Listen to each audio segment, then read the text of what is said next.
చింతమనేని అరాచకాలు నశించాలి చింతమనేని అరాచకాలు నశించాలి చింతమనేని అరాచకాలు నశించాలి చింతమనేని అరాచకాలు ఖండించండి Janasena party down down Chintamaneni down Chintamaneni down Chintamaneni పోరాడతాం దాడి చేసిన వారిని అరెస్ట్ చేసేంత వరకు ఇదే మీ రాజ్యం ఇదే మీ రాజ్యం ఇదే మీ రాజ్యం ఇదే మీ రాజ్యం ఇదే జనసేన పార్టీ మండల అధ్యక్షుడిపై చింతమనేని అనుచరుల దాడిని నా పేరు మరి శివరామకృష్ణ, జనసేన పార్టీ ఉమ్మడి కృష్ణా జిల్లా అధికార ప్రతినిధి. మా నూజివీడు మండల అధ్యక్షుడైనటువంటి ఎర్రంశెట్టి రాము గారిని మొన్న 28వ తారీఖున చింతమనేని దెందులూరు ఎమ్మెల్యే అయినటువంటి చింతమనేని ప్రభాకర్ గారి అనుచరులు ఇష్టారాజ్యంగా ఆయన చెరుకు తోటలో పొలంలో పనిచేసుకుంటుంటే దాడి చేసి ఆయన్ని భౌతికంగా ఇష్టారాజ్యంగా కొట్టి బూతులు తిట్టి సెల్ ఫోన్లు లాక్కొని ఆయన మీద దాడి చేసి గాయపడిన పరిస్థితి నెలకొని ఉంది.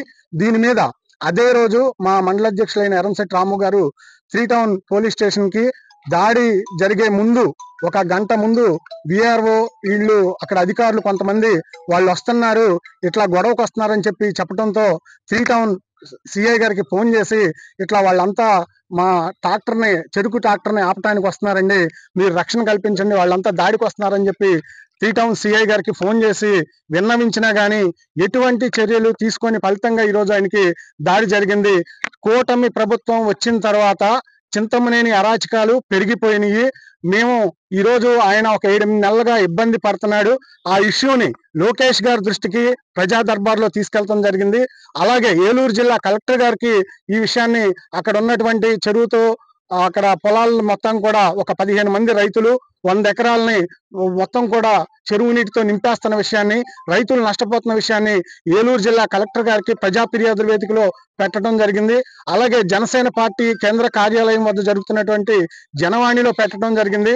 ప్రతి అధికారికి కూడా రాము గారు వినతి పత్రం ఇచ్చారు, కానీ ఎవరు కూడా రెస్పాండ్ అవని ఫలితంగా ఆ ఇష్యూని అక్కడ చెరుకు తోటలో నోటు నీళ్ళలో నుంచొని దాన్ని సోషల్ మీడియాలో పెట్టారని చెప్పి ఒక 6 నెలల క్రితం రాము గారి మీద విఆర్ఓతో ఇక్కడ 3 టౌన్ స్టేషన్ లో పోలీస్ స్టేషన్ లో ఫిర్యాదు చేయడం జరిగింది.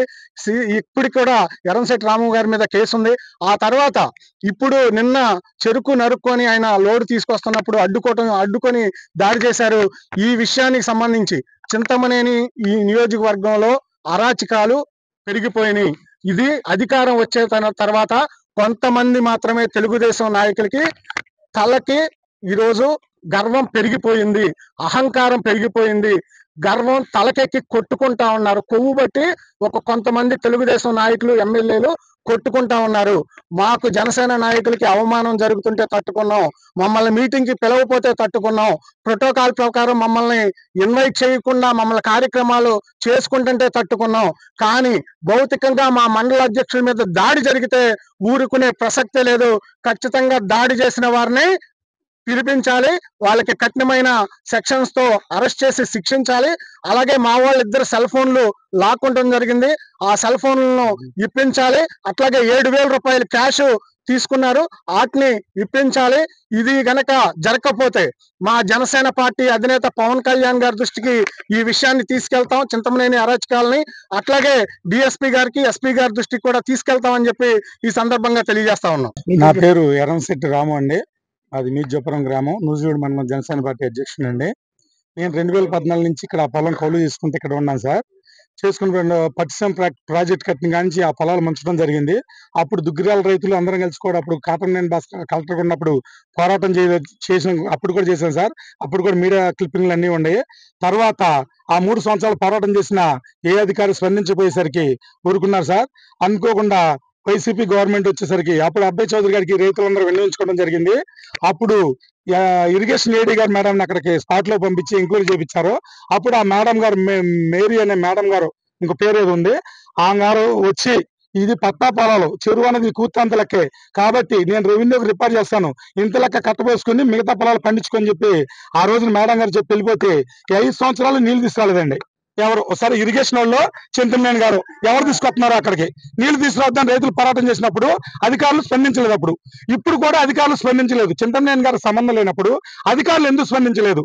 నేను అక్కడ 4 ఎకరాలు కౌలు చేస్తున్నాను, 6 లక్షల రూపాయలు పెట్టుబడి పెట్టున్నాను.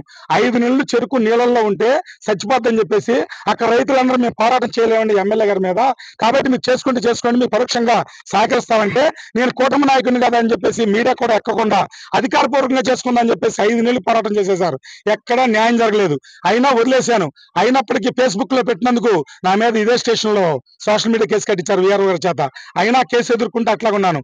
అన్ని మూసేసుకుని నా మానాన్ని నేను ఆ చచ్చిన చెరుకును వదిలేసి మిగతా చెరుకు కైలు చేసుకుందని చెప్పేసి నేను పంట నరుక్కుంటుంటే నిన్న 28వ తారీఖు దౌర్జన్యంగా వచ్చి ఎరా నా కొడక సోషల్ మీడియాలో పోస్ట్ పెట్టావు కదా చెరుకు చచ్చిపోయిందని, ఇప్పుడు చెరుకు ఎక్కడ నడుతున్నావు నా కొడక, నువ్వు ఎవడరో కౌలు రైతు నా కొడక, ఇక్కడికి వచ్చి నువ్వు మా మీద కంప్లైంట్ ఇచ్చి బతుకుతావు నా కొడక, రే లంచారా వెళ్ళమంటే వెళ్ళలేదంటారు నా కొడకలారా అని ముట్టవాళ్ళని తరిమేస్తే వాళ్ళ తండకి వెళ్తే నన్ను కొట్టారు. మళ్ళీ వెళ్ళిపోతున్న ఆపటాకి వెళ్తే అక్కడికి వచ్చి నన్ను కొట్టారు. కొట్టి వీడియో తీస్తానని చెప్పేసి మీడియా కుర్రోడు అతను నేను అక్కడ ఉంటే అతను ఫోన్ లాక్కుని నా ఫోన్ లాక్కుని పెన్నుతో సహా కెమెరా ఉందని చెక్ చేసుకుని జేబులో ఉండే 7,000 రూపాయలు కాల్ చేసుకుని నా కొడక నువ్వేం చెప్తా చేసుకుని అక్కడ దిక్కుండా కాడ చెప్పుకో అని చెప్పేసి సరే జేసీబీలు తీసుకురండి అని చెప్పి జేసీబీ తీసుకుని 5 ఆర్డర్లు తీసుకొచ్చి దౌర్జన్యంగా నా చేలోకి దిగే నా పట్టా పొలంలో ఉన్న ర్యాంపుని తవ్వుతుంటే అడ్డుకున్నందుకు అరే ఈ నా కొడుకులు ఇక్కడ కప్పేసేస్తే దిక్కులు లేదు ఇవ్వడం లేదు సవాల్ కూడా దొరకరంటే అప్పుడు ఆ కుర్రాడు అటు పారిపోయాడు, నేను అటు పారిపోయి మళ్ళీ 3 టౌన్ పోలీస్ స్టేషన్ లో వచ్చి ఆశ్రయం పొందాను. ఇక్కడ కానిస్టేబుల్ గారు వాళ్ళు రెస్పాండ్ అయ్యి కంప్లైంట్ తీసుకుని నన్ను హాస్పిటల్ పంపించడం జరిగింది. ఆ తర్వాత ట్రీట్మెంట్ తీసుకుని మళ్ళీ అటెండ్ అయ్యాను. సారాలు రాబోతే నీరసం ఉందని చెప్పి ఇంటికి వెళ్ళి నిన్న కూడా రాలేకపోయింది సార్, ఆ దెబ్బలో ఇది తట్టుకోలేక ఇవాళ సారాలు కలుద్దాం అని చెప్పి ఇవాళ వచ్చాను సార్. ఇది నా పంటను తీసుకోవటానికి నేను చేయాలనుకుంటే ఆయన మీద నేను కంప్లైంట్ ఇస్తే చట్టపరంగా యాక్షన్ తీసుకోమనండి, నేను ఎదుర్కొంటాను. ఆయనకి సంబంధం లేనప్పుడు దౌర్జన్యం ఎవరు చెప్తారు? ఆమె దౌర్జన్యం చేసి ఆ పొలం దున్నేసి మా పొలం లాక్కుని డబ్బులు లాక్కుని చేసింది ఎవరు? చింతమనేని గారు సంబంధం లేనప్పుడు ఆ దౌర్జన్యం చేసింది ఎవరు? న్యాయపరంగా చర్యలు తీసుకోండి. ఆ దౌర్జన్యం చెప్పారు కంప్లైంట్ ఇచ్చారు కాబట్టి వాళ్ళ మీద అకౌంట్ మాత్రం కేసు కట్టి నా డబ్బులు నా ఫోన్లు ఇచ్చి నా పంటకి నాకు రక్షణ కల్పించాలని మీడియా గారు కోరుకున్నాండి. ఇవాళ చంపేస్తారు, రేపని చంపేస్తారు, లేకపోతే ఇప్పుడు పంట తాళు పెడతారు. ఇప్పుడు అక్కడ ట్రాక్టర్లో ఎక్కడ మొత్తం ఎక్కడెక్కడ సామాన్లు వదిలిపెట్టామండి.